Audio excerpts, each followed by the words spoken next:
ভাবি বলেন কি কি সমস্যা হচ্ছে ওর? এর সর্দি জ্বর আর কাশতেছে অল্প করে। সবসময় মানে কাশতিস না, টুকুন করে কাশতেছে। তা শব্দ হইছিল একটা কিরকম একটা শব্দ মতন হয় না, ওরকম কাশি কি শব্দ হইছিল। আচ্ছা। আর এ সর্দি মনে করেন বেরিয়েছিল না, আজকে বেরিয়েছিস সকালে থেকে। অসুস্থ হওয়া থেকে এর মনোমানসিকতার কি কি পরিবর্তন হয়েছে? ওই কান্নাকাটি বেশি করতেছে। আর কান্নাকাটি আর এই যে বেশি করতেছে, আমার কাছে থাকতে চাইতেছে বেশি। আগে কি অন্য কারোর কাছে থাকতো? হ্যাঁ থাকতো, আর আবার সবার কাছে যেত, কারোর কাছে বল ব্যস্ত না।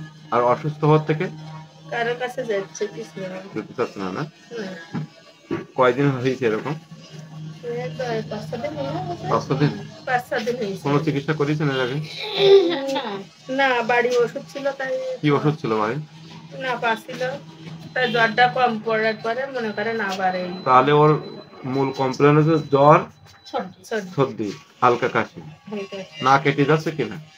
নাক রাত্রি এটি যাইতেছে, আর এই সর্দি এখন তো বেরিতেছে, যা হোক আগে বেরোয়নি। আচ্ছা। ডিয়ার ফ্রেন্ডস, শুনলেন বাচ্চার কমপ্লেন গুলো। হোমিওপ্যাথি কখনো রোগের চিকিৎসা করে না, রোগের চিকিৎসা করে। বাচ্চার আমি কি এই রুব্রিক নিলাম দেখেন। জেনারেল সিজন উইন্টার অ্যাগ্রিভেশন, শীতকালে বৃদ্ধি।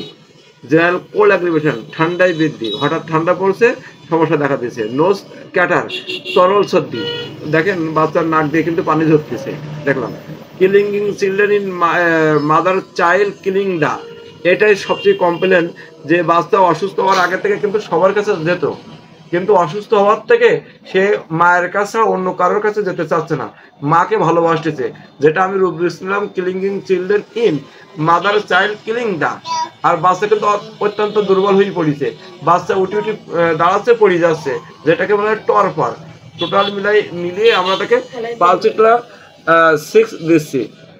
আল্লাহর রহমতে ইনশাল্লাহ আমার পেশেন্ট, আল্লাহ যদি চাই, সুস্থ হবে ইনশাল্লাহ।